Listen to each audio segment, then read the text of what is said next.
Welcome and good evening. My name is Mark Smith, and I want to welcome you this evening to tonight's lecture on the climate dangers in the Fore River Basin. Um, like I said, Mark Smith, I'm the executive director of the Mary May Binney Wakefield Arboretum on Brush Hill Road in Milton. And we are a member of the Blue Hills Climate Action Coalition, which is sponsoring tonight's talk. The Blue Hills Climate Action Coalition is made up of local community-based organizations who are working together to engage and inform our members and also the larger community about climate change and how to get involved in addressing the threat posed by climate change. Tonight's lecture is co-sponsored by members of the coalition, which include the Blue Hill Observatory, Blue Hills Trailside Museum, the Brookwood Community Farm, Friends of the Blue Hills, the Mary May Binney Wakefield Arboretum, Mass Audubon, Milton Public Library, the Ponset River Watershed Association, Sustainable Milton, and the trustees. And I'm going to turn it over now to Judy Laird-Jacobs of Friends of the Blue Hills, who will talk about the ground rules for tonight's lecture, as well as introduce our speaker. Judy. Great, thanks, Mark, and welcome. Thank you so much for coming today. I am excited to introduce our speaker. Alice Arena is the founder and president of the Fore River Residents Against the Compressor Station in Weymouth.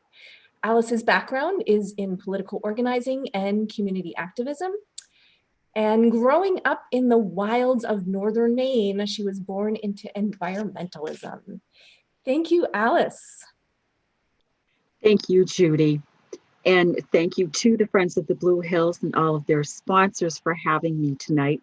I do want to give a quick shout out to Judy because she gave me the courage to actually create my very first PowerPoint.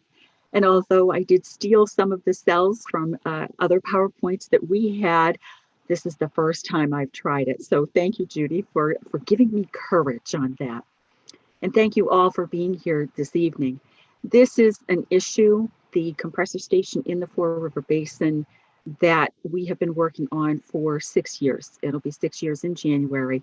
And so it's something I can talk about for 5 hours, but I'm only going to do this for about 20 minutes.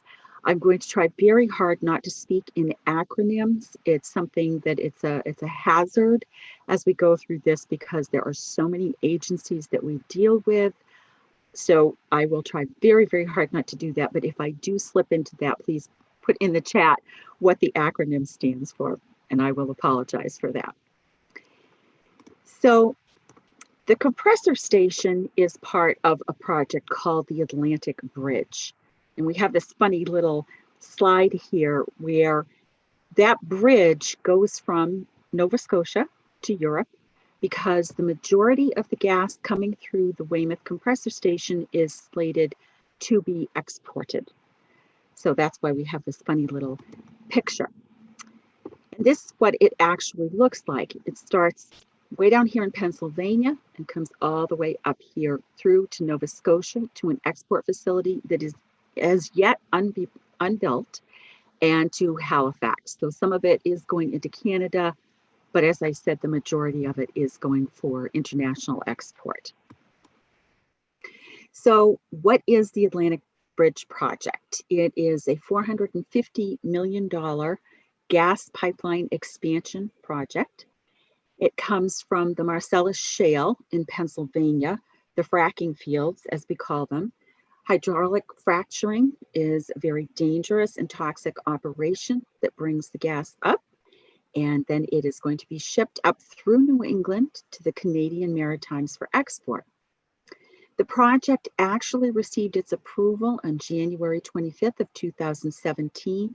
However, we have been fighting it since January of 2015, when they were still in the planning and pre-file stages.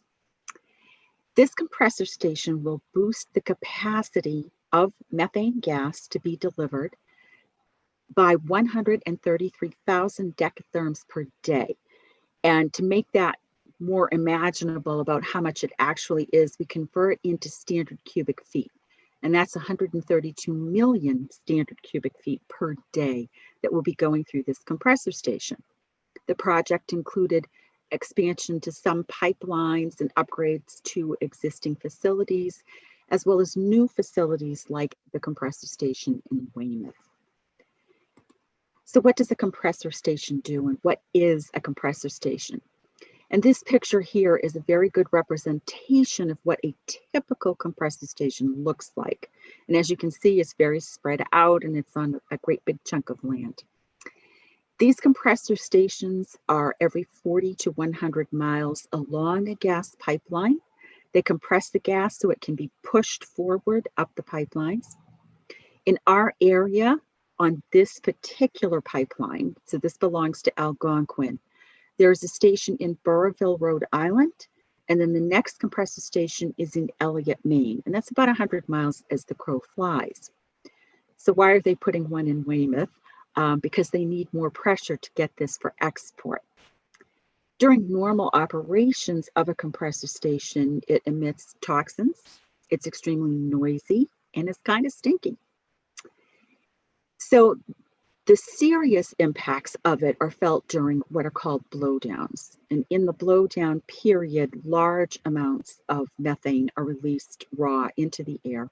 This is untreated fracked gas, which carries with it more toxins than you might have in what they used to call natural gas, something that was a little bit more naturally occurring. The millions of cubic feet of untreated gas go right into our atmosphere. We'll talk about the problems of that at the end. And these stations are typically built in rural locations. Now, we like to say we're not throwing our rural brothers and sisters under the bus, because it is our belief that these compressor stations should not be on planet Earth. But the reason that they are put on large tracts of land, usually in rural areas, is because they are dangerous. They are hazardous, they stink, they're noisy, all of that kind of thing that I just said. And so that's why they are put in there. And then if they do have an emergency situation, there's fewer people or buildings affected by anything that might happen at the station. So what are the problems of this station, especially located in our particular area? And the first problem, and this will feed into the problems with methane, is air quality. And the air quality in and around the Fore River Basin is poor to begin with. It's called a basin because it's actually a bowl, geological bowl. And so things get trapped in that bowl. You can see what the whole thing looks like right here. And so the compressor station is that red star on this little plot of land.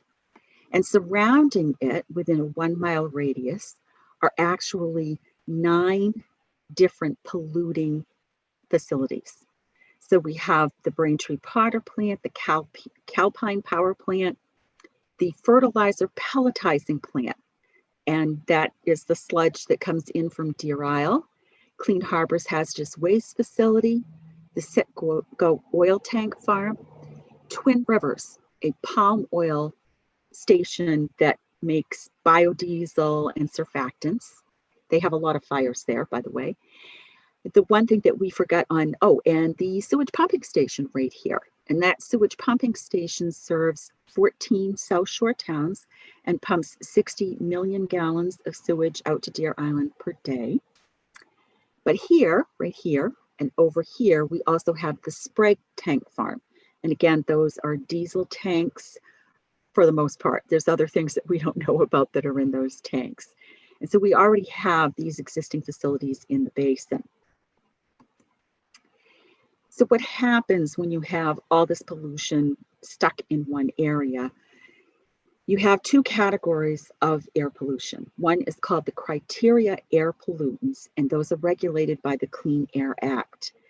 They are things like ozone, nitrogen dioxides, sulfur oxides, lead, carbon monoxide. And there are legally enforceable limits to all of those things. And another one that I'm going to throw in there is something we call particulate matter 2.5. And 2.5 is the size of the particulate matter. It's extremely dangerous for your health because as you breathe it in, it gets lodged very deeply into your lungs. Again, legally enforceable standards. But we also have something that we have a lot of in the basin, and those are the hazardous air pollution, or the HAPs. And these are volatile organic compounds that cause a host of diseases, from cancer to neurological disorders, respiratory and reproductive effects. Things like benzene, formaldehyde, toluene, and a little thing we call 1,3-butadiene that causes leukemia. The problem with the HAPs is these are guidelines and they are not legally enforceable. Doesn't mean they aren't effective on your health, but they cannot be enforced. All of these things come under what is called the TEL. And again, there's an acronym. This is the Threshold of Exposure Effects Limit. And what that means is, let's take benzene for a second here. And I'm making this up because I can sometimes never remember the science. But let's say the state says that benzene, which is a hazardous air pollutant and is not enforceable, has a safe limit of 2 parts per billion. That is untrue, according to Dr. Philip Landrigan of the Global Health Initiative from Boston College.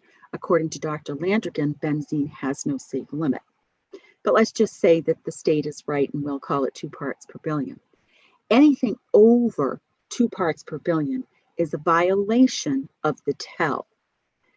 In our studies, we found 11 different violations of all of these hazardous chemicals. We did studies over a 2-year period using EPA laboratories to get those. And so what happens to your health? Neurological disorders, anything from headaches to tumors, respiratory disorders, asthma, lung damage, blood disorders such as leukemia, gastrointestinal, and reproductive disorders are caused by overstandard of these particular chemicals. So air pollution, number 1, and this causes all of these health issues. The second problem is safety. Oh, and I want to go back just for a second. On the TEL,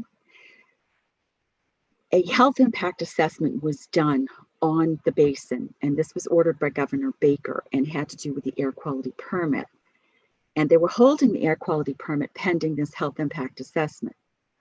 The assessment was done. It was done extremely poorly, and it was actually audited, and the audit came through and said that the health impact assessment was not done to standard. But even not done to standard, they came up with that the basin suffered from higher than average levels of heart attack, lung and bronchus disease, neurological disorders such as brain cancer, and diabetes type 2. And I never knew that diabetes type 2 is actually caused by particulate matter 2.5. It is a causative effect if you live in an area that has a high concentration of this particular thing, and that is governed by the Clean Air Act because it is so dangerous. But as I said, the second problem are the health and safety risks. We'll call them the safety risks. It's noisy, it's polluting, it's stinky, and this is going to be in a very, very urban location. 4.3 acres of land in a FEMA flood zone. It is a designated port, and we are surrounded by 2 environmental justice areas in Quincy Point and in Germantown. During the normal operations of this compressor station, it leaks. It is actually designed to leak. And that sounds a little crazy, but if it didn't leak, the pressure would build up and it would explode. So it is designed to leak on a relatively continuous basis. Our pipeline warrior friends in Pennsylvania tell us that the compressor stations there have blowdowns 400 times per year or more. And those blowdowns can be, a couple of minutes of releasing gas, or they can be upwards of 15 minutes to a half an hour, releasing millions of cubic feet of gas during those blowdowns. These facilities have a history of catastrophic accident, and those accidents can occur at the facilities themselves, like this picture here from Armada Township in Michigan that happened in 2019. The lucky thing about Armada Township is it's pretty much in the middle of nowhere. This compressor facility sits on hundreds of acres of land, and when it exploded, they were able to allow it to just burn off without the loss of life or property surrounding it. They did lose the function of the compressor station, but that was it. In our area, where it is highly populated, it will paralyze the traffic, it will devastate our waterfront, and it will put our residents at very, very serious risk. We have in the area 300 children living in the 3,100 children living in the area. We have 3 schools within a 1 mile radius. One of those schools in Weymouth is 0.9 miles from the compressor station and houses the most vulnerable disabled children on the South Shore. The very last thing that it will do, and this is of concern to all of us. So we build up here. We started with the air quality problems. We went to the health problems, but methane is a climate danger. So methane is a very, very powerful greenhouse gas. I believe that the gas industry has been very clever in saying things like gas is clean and it's renewable. I love that one. It's renewable when they're talking about things like cow manure. But other than that, as they're tapping into the fracking wells, their gas stores are actually declining, and it is in fact not renewable. Methane has a 100-year global warming potential that is 84 times higher than that of CO2. And the difference between methane and CO2, of course, and I'm saying CO2, sorry, carbon dioxide can be mitigated by things like planting trees. Carbon dioxide can also be recaptured, and it can be recaptured in places like wetlands. Methane cannot. Methane, once it's in the air, you are stuck with it for a 20-year period. It does not mitigate. And as you keep putting more and more, that 20-year becomes 40-year, becomes 60-year, and continues to go from there. And although these numbers come from the United Nations, these numbers can be found in any scientific journal. So, oh, and also just a quick short story. Methane in leakage amounts over 3% is worse than burning coal. Now, coal, of course, comes with other hazards like a lot of particulate matter, 2.5, lead, mercury. We're not suggesting that coal is good. But what we are suggesting is that methane is not much better. So let me compare that for a second. I've decided I'm going to get healthy and I'm not going to eat white sugar any longer. White sugar, as we know, has no nutritive value. It causes diabetes and makes you chubby and things like that. So I'm going to give up sugar. But instead of eating sugar, white sugar, I'm going to have honey. Now, honey does have some good health effects. It's helpful for people who suffer from allergies. It's nice in your throat if you have a terrible cold. It actually does have some good things about it, but it's still sugar, and your body treats it as sugar. So the idea of giving up coal and diesel oil and going to another fossil fuel like methane is just as smart as going from white sugar to honey. You really probably shouldn't have it at all. So we also have a story about Dr. Nathan Phillips. Dr. Phillips is a professor of Earth and Environment at Boston University. He became involved in the methane issue as one day, a number of years ago, he was walking down the street, and one of his neighbors had dug up a dead tree and was planting a new tree. And then he asked the neighbor, what was going on? And the neighbor said, I have replanted this tree 2 or 3 times, and every time I plant it, it dies. Do you know anything about that? He said, I fertilize it, I water it, and it still dies. And Professor Phillips went back and looked it up, and he found out if you have a gas leak near the tree, the methane will kill the tree. And that's exactly what it was. There was a gas leak near the tree. So methane emissions are very, very harmful to plant life and to trees. We know this because along the Fore River Bridge, brand new landscaping, they planted some nice trees. They have had to replant those trees 3 times within the past 2 years because a gas pipeline runs along the bridge and the trees continue to die because the pipeline is leaking. So again, a real problem. Fun fact, remember I said at leakage rates above 3% that methane is worse than burning coal? The leakage rates in Boston are 9%. And they've gone down because the gas leaks allies have forced legislation that forces the gas companies to fix the leaks. But again, methane, an extremely, extremely powerful greenhouse gas. The leakage rates are much higher than the industry would have you believe. Even the EPA said that they were understated by almost 60% at this point. So we need to be concerned for natural areas like the Blue Hills and like the Fore River Basin.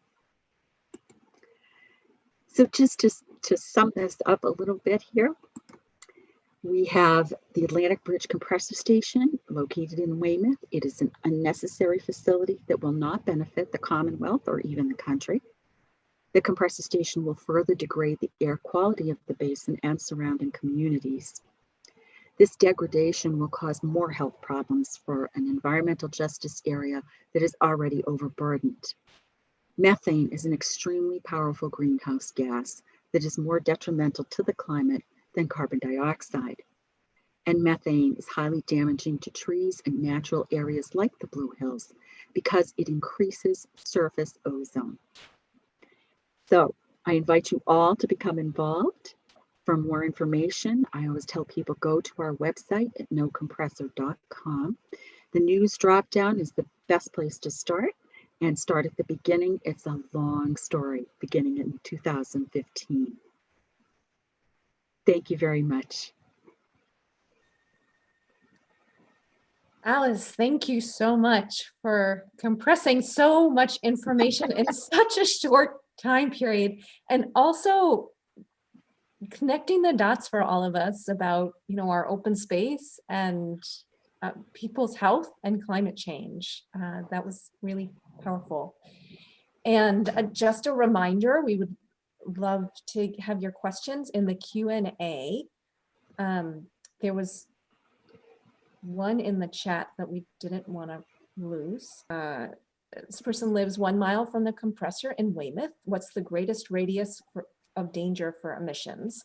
What is the general wind airflow direction near the Fore River Bridge? So the radius depends. And gee, I wish I'd put the map in here and I didn't. We do have a map that shows these rings going out from 500 feet to 1,000 feet to 2,000 feet, and exactly what happens within those rings in terms of emissions. Obviously, the closer you get to it, the worse it is. So anything within 1,000 feet radius of the site is going to get hit pretty heavily with the emissions from the site, but that doesn't mean it doesn't travel. And I'm sorry, the second part of that question was what the general wind direction, sorry.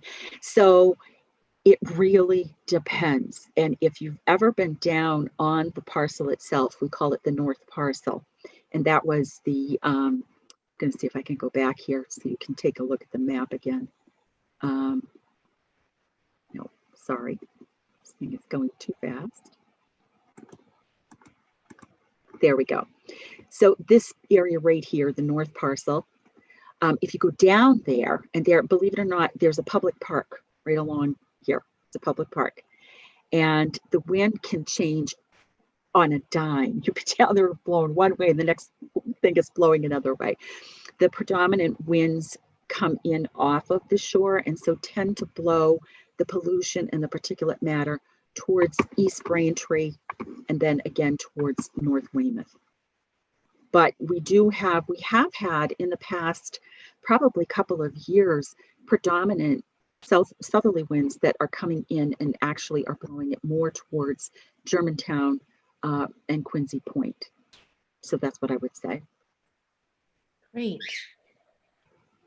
Cindy has a question, just a clarification. Is methane part of the hazardous air pollutants or the criteria air pollutants?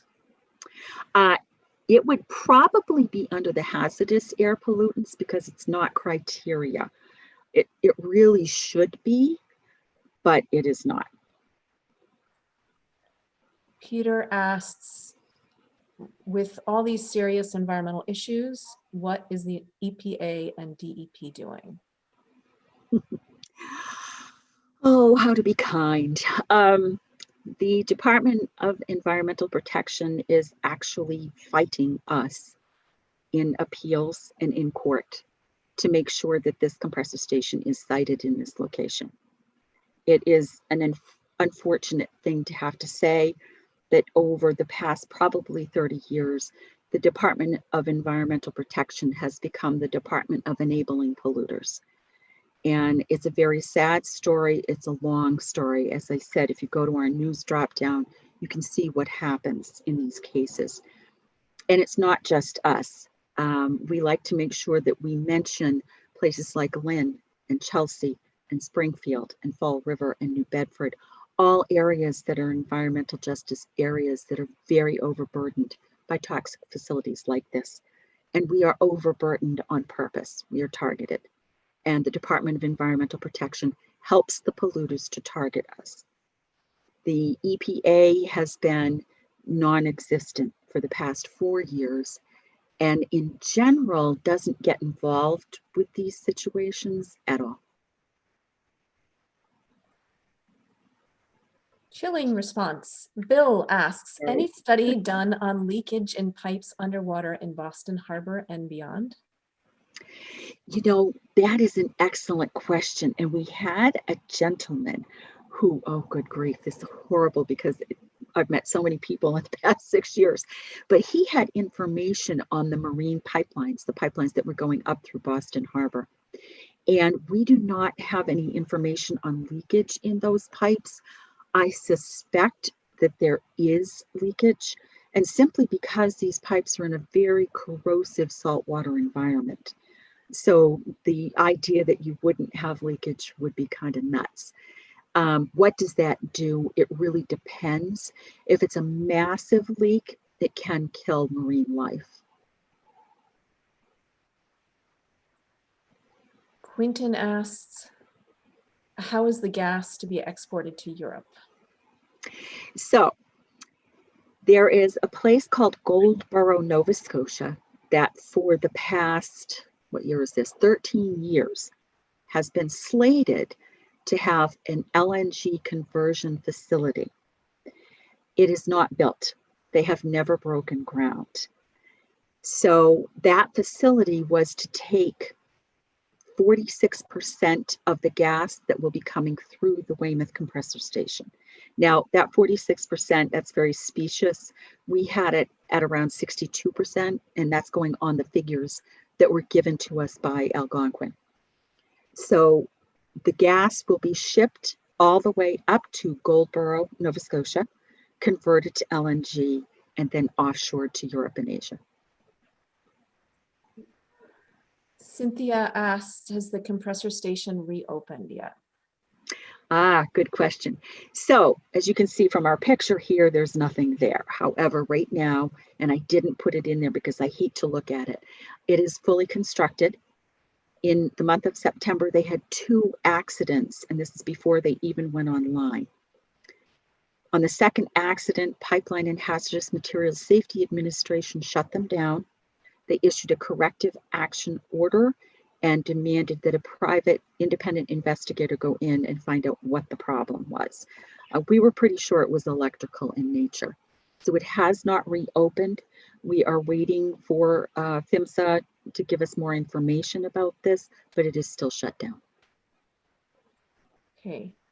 Jane asks, if you were to move the compression station somewhere else, where would you move it and why?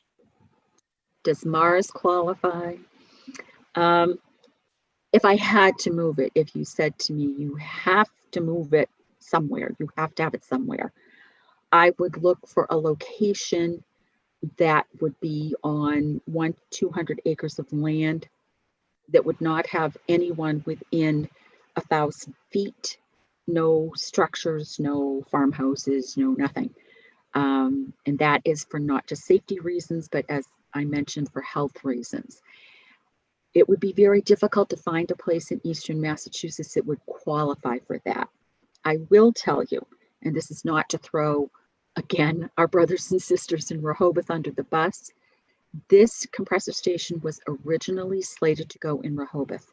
It would be on 75 acres of land, and the populations are much, much less dense. But they do have populations. There were abutting populations in Attleboro, and it still would have been a disaster. But if you think about the difference of being on 4.3 acres, and if you look at this map, these are all neighborhoods. These are all people living there, and how close they are. It's just untenable here. Tucker asks, Frax has mounted many demonstrations before this. Understanding that we are in a pandemic, are there any other actions planned? And what would you most like the public to do now to support you and our neighbors there? So we actually do have protests every Wednesday. We've moved those protests to Town Hall. We used to have them over by the compressor station, but since the mayor of Weymouth has unceremoniously stopped all the lawsuits from the town of Weymouth, we're a little cranky about that. So we do have those every Wednesday from 3 to 4. Our protectors, we don't call them protesters, our protectors have been out there every Wednesday for 6 years, and they will continue. So that's the small scale. What I would say is to always watch our website. When we do have activities, it's usually a splash page that you see right up front. We have had to curtail that for safety reasons. And then what could you do right now? Well, we had a discussion about that at our monthly meeting on Tuesday. And right now we are in the throes of the legal appeal over the air quality permit. And then we're going right into more legal appeals on the waterways permit. And we are in federal court for 2 rehearing requests. So we're doing a lot of paperwork right now, sadly. But what we would like people to do, if you feel like it, you can go onto our website, and I believe we still have the information up there. Get a hold of MEMA, and that's the Mass Emergency Management Agency. MEMA was supposed to have been very, very involved with the safety plans in the area. They have been absent. And we have asked the secretary of the MEMA why they have not been down here making a regional plan, because when something goes wrong right here, it's going to affect Weymouth, Quincy, Braintree, and all of the towns south of Weymouth. And they have not addressed this as a regional issue.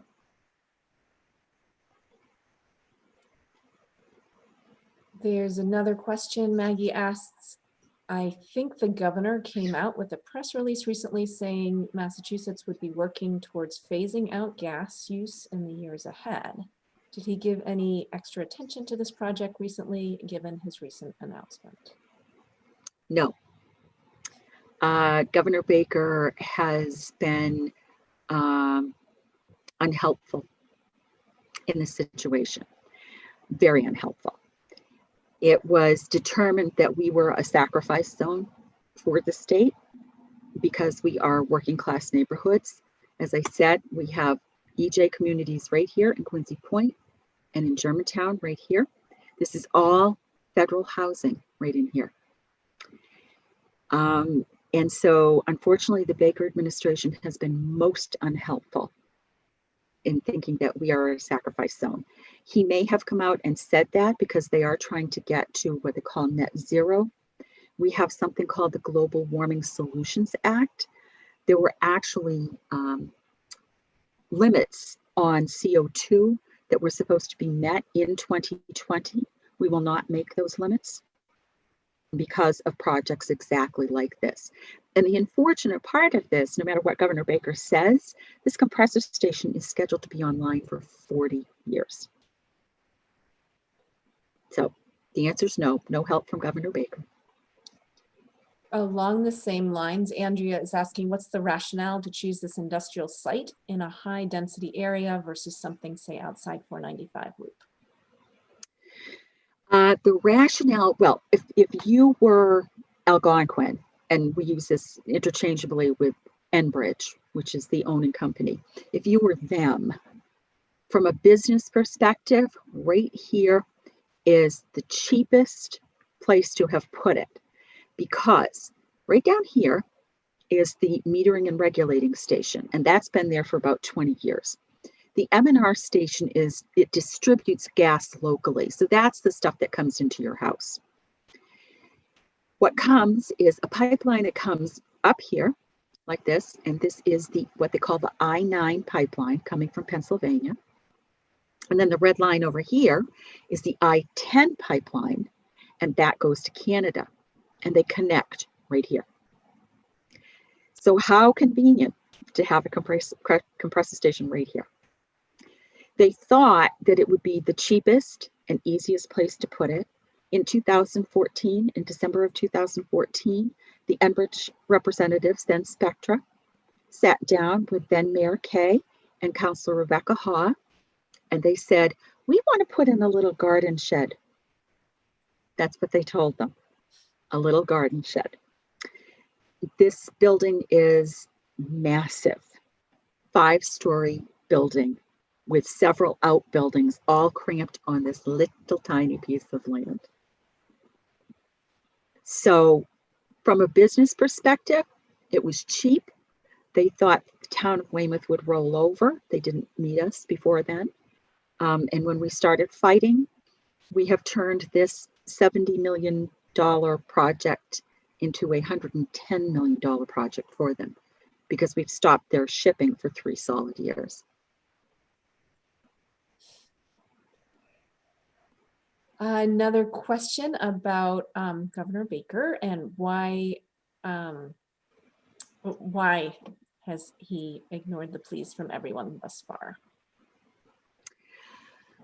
You know, that's a really good question, because people have conjectured a lot of things. Governor Baker is personally heavily invested into the fossil fuel markets. This is not a secret, and you can look it up on our website. He has personal holdings in a fidelity fund that is purely fossil fuels. So maybe it's money. He also is very good friends with one of the lobbyists who works for Enbridge, and that would be former Governor Bill Weld. So there's a little problem there. So there's some huge conflicts of interest, you might say. But why would he ignore for 6 years citizens that were willing to raise tens of thousands of dollars to take him to court, basically, to stop this project? Why would he ignore these citizens? Because he feels that he can. He feels that we do not have a voice. Paul asks, more specifically, when blowdowns occur, will local residents be notified? Good question. In the air quality permit, it was written into the permit that for scheduled blowdowns, which they are only allowed to do twice a year, and that is a fake number, because you can't regulate the number of planned blowdowns that they're going to have, because it really depends on the pressure on the system. So it's fun to say, well, you can only have 2, but that might not at all be the case. On those 2 planned blowdowns, the public is supposed to be notified about this. And I can't remember how many days they have to give notification. It might only be 48 hours, but they have to give notification. However, remember I said that the blowdowns can happen upwards of 400 times a year. That's because unplanned blowdowns and unscheduled blowdowns are not regulated. So the public will have absolutely no warning. They actually had a blowdown. We were down there. This is going to sound crazy. We were harvesting milkweed pods because they've destroyed all the natural flora and fauna there. And so before they wiped out all the milkweed, we went down to harvest pods. So we're standing there doing this, and my partner looked up and went, "Oh my God." And we looked up, and this great cloud of icky smoke was coming out of the stack. and that was blowdown. A small one, but we were standing right there when it happened.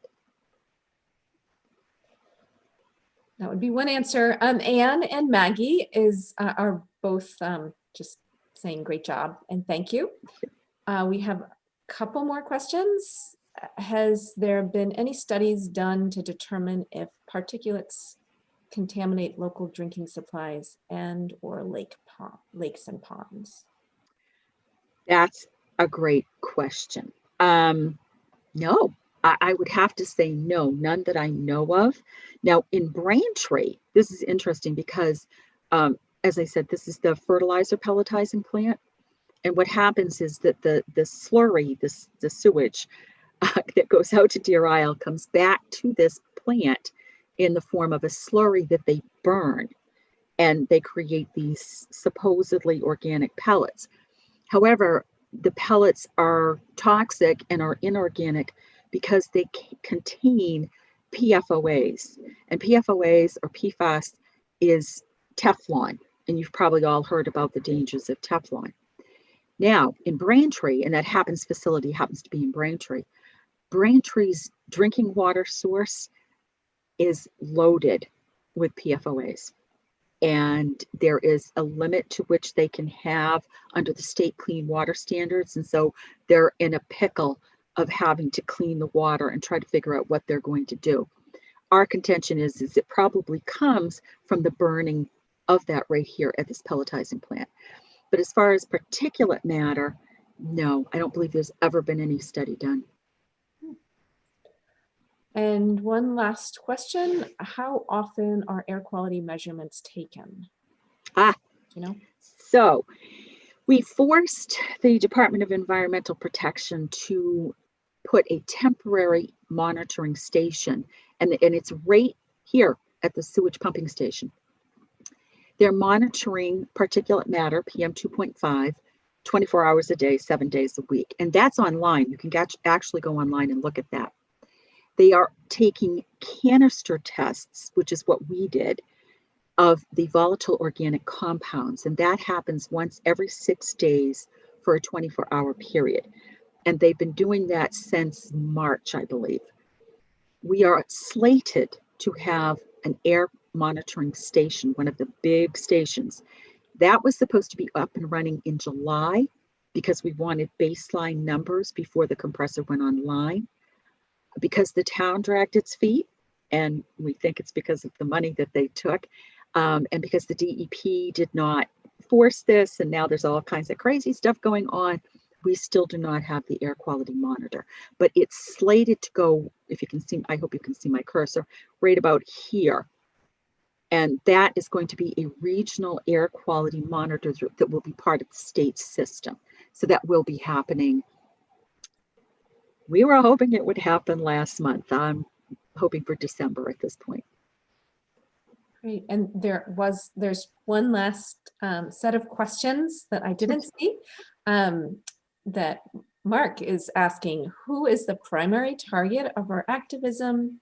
And do you think with enough public pressure, the station could be shut down? Our primary target has been and remains Governor Baker. He was and is the only person that can actually shut it down. He denies this and says his hands are tied, it's a federal issue. Well, we said you should pick up the phone and call Governor Cuomo in New York, because Governor Cuomo not only ended fracking in New York, he stopped 2 gas pipelines from going through New York by using their Clean Water Act. Now, of course, the pipeline companies took the state to court and, that kind of thing. But ultimately, the pipeline companies lost. So you have to have courage. You have to have courage to stand up against the pipeline companies. And Governor Baker has lacked courage. So he is our #1 target. Okay, great. Well, thank you again for coming in. This was an amazing amount of information and a great perspective. And I am now turning it over to Mark to close the evening out. Thank you, Judy. Thanks, Alice.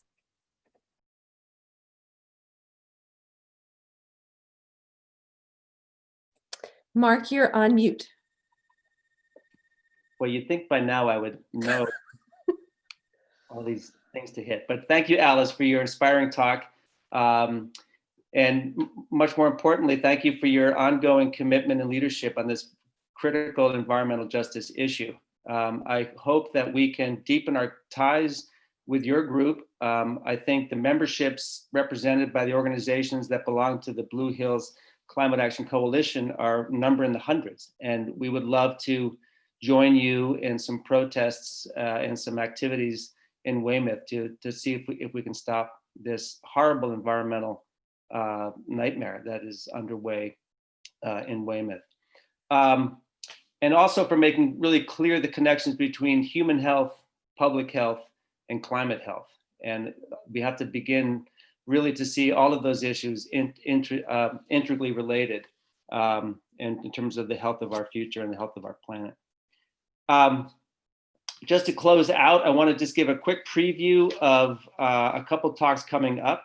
On the December 3rd, a Thursday night, we are going to have a talk with UMass professor Rick Caselli talking about the shifting plant populations in the Blue Hills area and what can we expect probably in a warming climate, what will happen to the plant populations. And then on Thursday, December 17th, we're very excited to have Boston City Councilor Michelle Wu, who is going to talk about what a Green New Deal would look like at the municipal level for City of Boston. So please, we hope you'll join us both on the 3rd and the 17th of December for those talks.